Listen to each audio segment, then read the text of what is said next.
Bill assumes a 30-year investment time horizon. All right. And earlier, I just kind of went over this quickly. He likes to take your life expectancy, um, going from if let's say it's you and your spouse. He will say, okay, what's the joint life expectancy, meaning who's going to live the longer of the two of you?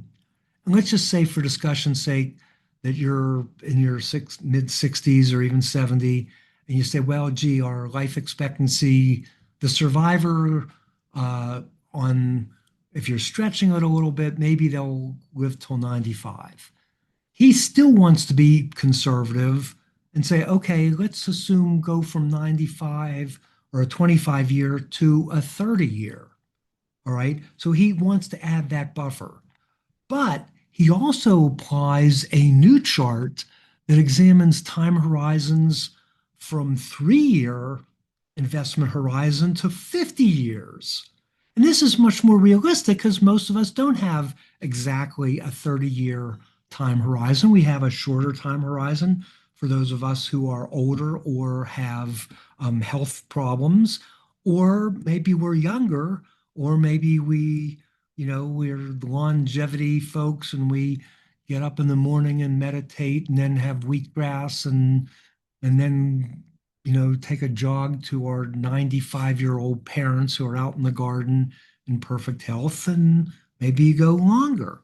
So if you have reason to believe you have a shorter or longer time horizon, you now have an opportunity from Bill's research of saying, okay, what is the updated percentage of your safe withdrawal rate? And again, he is basing this on the experience of the people who retired at the worst time in recorded U.S. history, which was October 1968. By the way, we had the double dip of a big market drop right after that, then followed by some pretty nasty inflation. So he's saying he doesn't think that that's going to happen again, but his formal recommendation is let's assume the very worst. All right. So again, you need to take your life expectancy, if married, your joint life expectancy, add, let's say, to be conservative, maybe an additional 5 years, maybe if you want to be real conservative, 10 years, and then find your time horizon on the chart, find the corresponding percentage, multiply that percentage by your portfolio. So let's do that chart. And by the way, if you look at the chart, it's the same data as the book, but the book was much more confusing. So we actually kind of redesigned the chart. And then I've seen it in the literature. He gave me permission, obviously, and then I gave him permission to use the redesigned one. But anyway, you could see in the purple, 30 years, 4.676 rounded off to 4.7. But what if you have, say, a 25-year horizon? Well, go to the chart and see. I don't know if you can see it if it's too small for you, but and by the way, I think that this is part of your bonus, this chart, an explanation of it. You go to the 25, you get to 4.962. So let's round that off to 5%.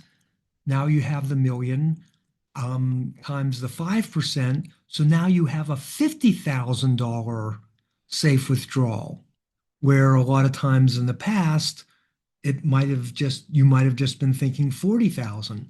So that's a 20% uh, raise, if you will. So this is really important, and it's really important for your own comfort, your own safety, and for that of your family.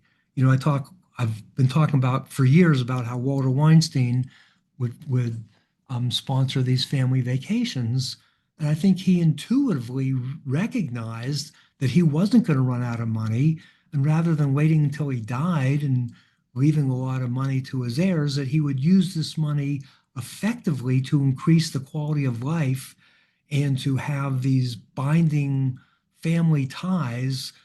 We're kind of a clan. And my daughter, she feels very close to her cousins, and that's very important. And if she had only seen them at other times in their lives, like, weddings and funerals and bar bat mitzvahs, it would be a much different relationship than seeing them every year and hanging out with them for 5 years, having all the meals together, hanging out in the day together, playing games at night together.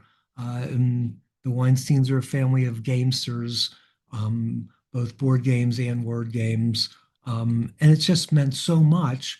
And he intuitively spent more to enrich his family.